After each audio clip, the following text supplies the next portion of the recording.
তাই নাইক মেসিকে বানায়নি flashy hero, তারা বানিয়েছে দ্য রিকুলেন্ট জিনিয়াস, যে কথা বলে না কিন্তু মাঠে আগুন ঝরায়।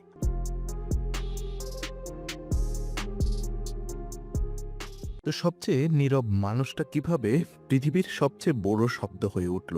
ভাবুন তো, একটা স্টেডিয়াম, ৯০,০০০ মানুষ চিৎকার করছে, ক্যামেরা তাক করে আছে একজন মানুষের দিকে, কিন্তু সেই মানুষটা চিৎকার করছে না, হাত নেড়ে দর্শকদের উত্তেজিত করছে না, বুক চাপড়ে নিজের রাজা প্রমাণ করার চেষ্টা করছে না। সে শুধু মাথা নিচু করে হাঁটছে, চোখে কোনো অহংকার নেই, মুখে কোনো নাটকীয়তা নেই। তার নাম লিওনেল মেসি। আজকের পৃথিবীর যেখানে ব্র্যান্ড মানে লাউড পার্সোনালিটি, সেখানে ইনফ্লুয়েন্সার মানে নাটক, বিতর্ক, ভাইরাল মুহূর্ত, সেখানে এই মানুষটা নীরব, সংযত, প্রায় লাজুক। তবুও এই নীরব মানুষটার নামেই বছরে শত শত মিলিয়ন ডলার ঘোরে।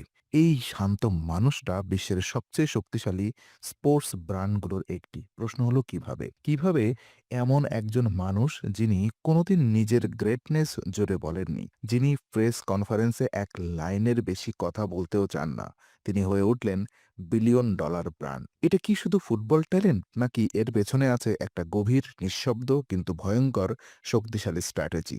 আজকের এই ডকুমেন্টারিতে আমরা দেখব মেসির গোল নয়, মেসির চিৎকার নয়, বরং মেসির নীরবতা কিভাবে পুঁজিতে পরিণত হলো।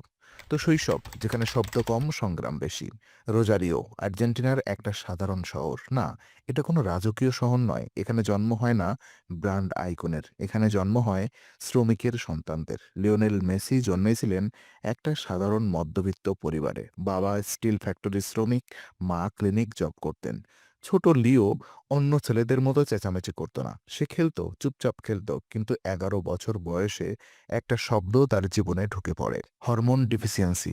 তার শরীর ঠিকমতো বড় হচ্ছে না, চিকিৎসা খরচ পরিবারের সাধ্যের বাহিরের। এই জায়গায় বেশিরভাগ গল্প শেষ হয়ে যায়, কিন্তু মেসির গল্প এখান থেকেই শুরু। বার্সেলোনা এক স্কাউট একটা কাগজের ন্যাপকিনে সই করে সিদ্ধান্ত নেয় এই ছেলেটা আলাদা। কিন্তু আলাদা কিসে? সে কথা বলে না, সে দাপট দেখায় না, সে মিডিয়ার সামনে কাঁপে, তবুও তার পায়ে এমন কিছু আছে যা শব্দ ছাড়াই কথা বলে। এখানেই জন্ম নেয় মেসির ব্র্যান্ডের প্রথম ভিত্তি, অথেন্টিসিটি। তো নীরবতা দুর্বলতা নয়, অস্ত্র। আধুনিক ব্র্যান্ডিং আমাদের শেখায় তুমি যত লাউড তত ভিজিবল, কিন্তু মেসি এই নিয়ম ভাঙলেন। তিনি কখনো বলেননি আই এম দ্য গ্রেটেস্ট, তিনি কখনো ট্রফি তুলে নিজেকে ঈশ্বর ভাবেননি। তার নীরবতা মানুষকে ভাবতে বাধ্য করেছে, কারণ মানুষ লাউড মানুষকে সন্দেহ করে, কিন্তু নীরব মানুষকে বিশ্বাস করে। মেসি যখন গোল করেন, তিনি দৌড়ান না ক্যামেরার দিকে, তিনি শুধু আকাশের দিকে তাকান। এই ১ সেকেন্ডের গেস্টার কোনো পিআর টিম লিখে দেননি। এই স্বাভাবিকতাই তাকে ব্র্যান্ড বানিয়েছে। তো বার্সেলোনা, যেখানে মেসির পণ্য নয়, প্রতীক। বার্সেলোনায় মেসি ছিলেন না শুধু একজন খেলোয়াড়, তিনি ছিলেন একটা আইডিয়া, একজন মানুষ, যিনি ক্লাব বদলায় না, যিনি টাকা নয় সম্পর্ক বোঝেন। এই লয়্যালটি আজকের কন্টেন্ট ড্রিভেন যুগে সবচেয়ে দামি কারেন্সি। তাই নাইক মেসিকে বানায়নি ফ্ল্যাশি হিরো, তারা বানিয়েছে দ্য রিকুলেন্ট জিনিয়াস, যে কথা বলে না কিন্তু মাঠে আগুন ঝরায়। বিপর্যয় ও পুনর্জন্ম, ব্যর্থতাই ব্র্যান্ডকে মানবিক করে। তো আর্জেন্টিনার জার্সিতে মেসি ছিলেন বারবার ব্যর্থ, ফাইনাল হারা, কান্না, অবসর ঘোষণা, কিন্তু এখানেই তার ব্র্যান্ড শক্তিশালী হয়। কারণ মানুষ নিখুঁত দেবতা চায় না, মানুষ চায় নিজের মতো কাউকে। মেসি ভেঙেছেন, তুলনা করেছেন, আবার ফিরেছেন। এই হিউম্যান এয়ার্স তাকে করে তোলে গ্লোবাল ইমোশনাল ব্র্যান্ড। ২০২২ বিশ্বকাপ, বিলিয়ন ডলার মুহূর্ত, কাতার। এই বিশ্বকাপ শুধু ট্রফি জেতা নয়, এটা ছিল একটা গল্পের শেষ অধ্যায়। মেসি জিতলেন, কাঁদলেন, হাসলেন। এই মুহূর্তে বিশ্বের প্রতিটি ব্র্যান্ড জানত এই মানুষটা এখন শুধু ফুটবলার নয়, তিনি লেজেন্ডারি আইপি।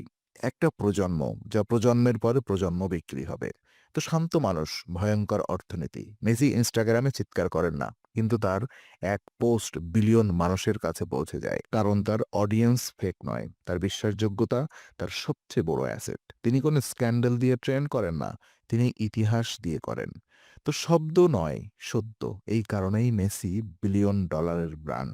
লিওনেল মেসি আমাদের শেখায় তুমি লাউড না হয়েও বিশ্ব কাঁপাতে পারো, তুমি নাটক না করেও ইতিহাস লিখতে পারো।